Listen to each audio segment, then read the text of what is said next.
सुंदरबन जंगल में बहुत तेज बारिश हो रही थी। बहुत तेज बारिश होने के कारण सभी पक्षियों को बहुत ज्यादा मसला हो रहा था। उसी जंगल में टूनी चिड़िया अपनी दो बेटियां चिंकी और पिंकी के साथ रहा करती थी। चिंकी और पिंकी के पिता का कुछ ही दिन पहले ही मृत्यु हो गया था। रात इतनी हो गई और ये बारिश रुकने का नाम ही नहीं ले रही। बारिश तो हो ही रही है, मैं अपने बच्चों को खाना कैसे खिलाऊंगी, क्या करूं? मेरे बच्चे तो भूखे मर ही जाएंगे। अब मुझे अनाज का कहीं से कहीं जुगाड़ लगाना होगा। टूनी चिड़िया अपने बच्ची चिंकी और पिंकी के लिए बहुत सारे खाने लेकर आती है, लेकिन जब वो आती है तो देखती है कि बारिश बहुत तेज होने के कारण उसके घर टूट फूट कर नीचे गिरे हुए थे। टूनी चिड़िया के दोनों बच्चे एक कोने डाल पर बैठकर रो रही थी। मम्मा, अपना घर बारिश में बहकर टूट गया। मम्मा, अब हम कहाँ रहेंगे? मम्मा, अब हम किसके घर पर रहेंगे? बारिश की वजह से तो हमारा घर गया। अरे मेरे बच्चों, तुम लोग इसकी फिक्र मत करो, मैंने तुम्हारे लिए खाना लाया, तुम खाना खाओ जल्दी जल्दी से। तभी वहाँ एक परी आती है और कहती है, क्या हो गया चिड़िया रानी, तुम उदास क्यों हो? परी माँ, मेरा नाम टूनी है और ये दोनों मेरे बच्चे हैं। बारिश बहुत तेज होने के कारण हमारा घर टूट गया, अब हम बेसहारा हैं। टूनी की बात सुनकर परी अपनी जादुई छड़ी से उसे खाट और बीज दे। फिर टूनी चिड़िया उस बीज को बो देती है और फिर वहां से चली जाती है। रात में बारिश होने के कारण वो जादुई बीज से एक जादुई दरख्त निकलता है। अगले रोज टूनी चिड़िया अपनी दोनों बच्चियों को लेकर उस बीज को देखने जाती है और देखती है कि उस पेड़ में ढेर सारे फल लगे होते हैं। टूनी वहां जाती है और बहुत खुश हो जाती है और देखते देखते ही उस फल के पेड़ में एक जादुई घर भी आ जाता है। अरे माँ, देखो, इस पेड़ में इतने प्यारे से घर भी आ गए हैं। फिर टूनी चिड़िया और उसकी दोनों बच्चियां उस घर में हंसी खुशी रहने लगती हैं। उन्हें ना खाने का मसला ना पीने का मसला। एक हरे भरे जंगल की कहानी। एक हरे भरे जंगल में टूनी चिड़िया और उसकी बेटी मीनू चिड़िया भी रहा करती थी। मीनू चिड़िया बहुत ज्यादा शरारती थी, पूरे गांव में सभी पक्षियों को जीना हराम कर देती थी। सभी पक्षी उससे बहुत ज्यादा परेशान थे। तभी वो अपनी माँ से कहती है, मम्मा, मम्मा, मेरे सभी दोस्तों का घर तो इतना सुंदर सुंदर बना हुआ है, हमारा ये घर बहुत पुराना हो गया है और घर की दीवारों में दरारें भी आ रही हैं। बारिश का मौसम है, अगर आप इस घर को ठीक करवा दोगी तो हमारा बारिश में गुजर बसर हो जाएगा। मम्मा, बारिश का मौसम आने वाला है, अगर ये घर टूट गया तो हम बारिश में कहाँ जाएंगे मम्मा? अरे बेटा, तुम्हें चिंता करने की कोई जरूरत नहीं। मैं कल ही बनते कबूतर से जाऊंगी और कुछ पैसे मांग कर ले आऊंगी उधार और फिर इस घर को बहुत अच्छा सा बना लूंगी। तुम चिंता ना करो बेटा।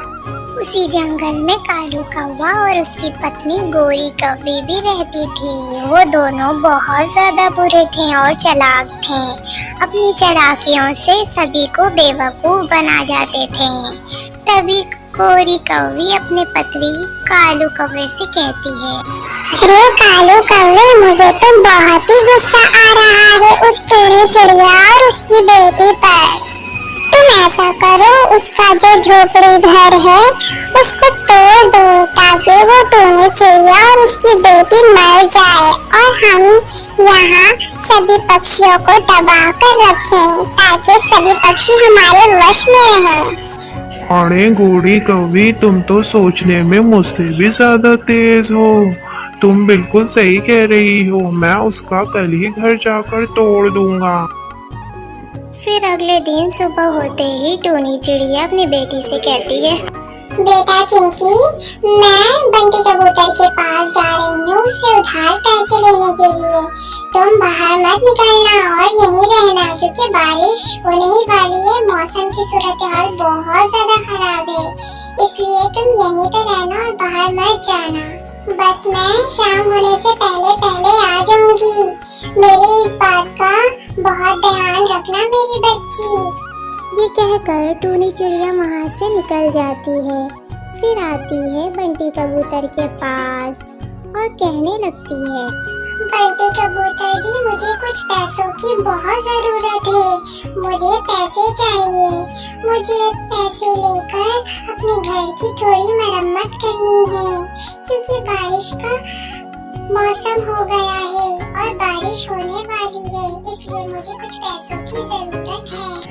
देखो टूनी चिड़िया, मेरे पास नहीं है पैसे। मैं तुम्हें कहाँ से दूंगा टूनी चिड़िया पैसे? मेरे पास कुछ पैसे थे तो मैंने अपने बेटे को दे दिया है, और अभी कुछ पड़े हैं मेरे पास पैसे, तो वो मेरे खर्च के हैं। मैं तुम्हें अभी कोई पैसे नहीं दे सकता। अगर तुम्हें पैसे लेना है तो तुम अगले महीने आ जाना, फिर मैं तुम्हें पैसे दे दूंगा। या तुम ऐसा करो कि किसी और पक्षी से मांग लो, वो तुम्हें दे देगा। अभी तो मेरे पास नहीं है टूनी चिड़िया। फिर वह बेचारी टूनी चिड़िया वहाँ से चली जाती है और रास्ते में ही मौसम खराब हो जाता। बारिश तेज होने के कारण कालू कौवा इसका फायदा उठा लेता है और उसका घर तोड़ने के लिए चला जाता है। उसके घर तोड़ने के लिए वो कुल्हाड़ी मार रहा होता है, लेकिन उससे घर नहीं टूट पा रहा था। लेकिन उसका घर बहुत ही ज्यादा कमजोर हो जाता है, जिसके कारण कुछ ही देर में उसका घर नीचे टूटकर गिर जाता है और टूनी चिड़िया की बच्ची मर जाती है। थोड़ी देर बाद ही टूनी चिड़िया वहाँ पे आ जाती है। ये घर कैसे टूट गया? इस बारिश में तो ये घर नहीं टूटना था। ये घर तो बहुत मजबूत था। किसने ऐसा कर दिया मेरे साथ? अब मैं कहाँ जाऊंगी? मेरी एक ही बच्ची थी इस दुनिया में, इसके सिवा मेरा कोई भी नहीं था।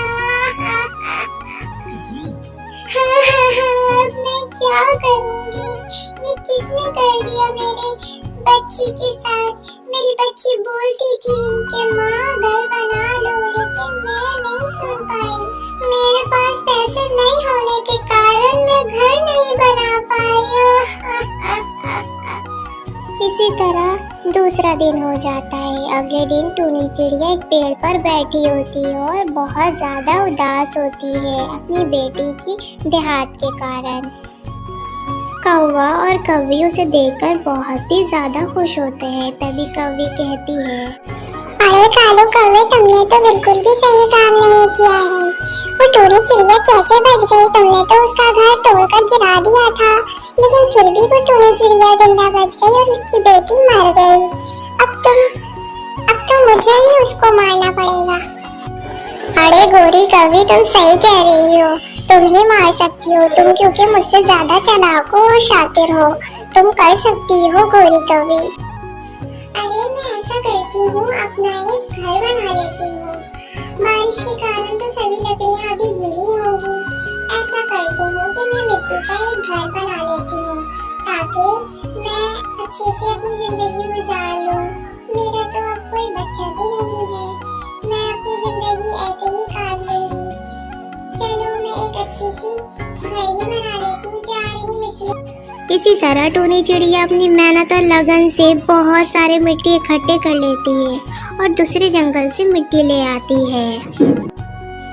तकरीबन 7 दिन में ही टूनी चिड़िया एक बहुत अच्छे और बहुत ही जबरदस्त मिट्टी का घर बना लेती है और कहती है, अरे मैंने तो इतना अच्छा घर बना लिया इतने कम समय में। अब तो मैं बहुत ही आराम से रहूंगी। ये घर तो बहुत ही ज्यादा ठंडा होगा। पूरे जंगल में मेरी तरह घर किसी भी पक्षी का नहीं होगा। अब तो मैं बहुत आयाशी से रहूंगी और बहुत खुश रहूंगी।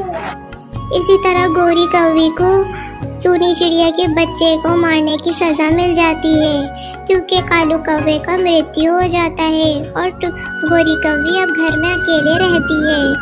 इस तरह उसे सजा मिल जाती है। दोस्तों, इस कहानी से हमें ये सीख मिलती है कि हमें किसी के साथ भी बुरा नहीं करना चाहिए, बल्कि सबके साथ अच्छा ही करना चाहिए।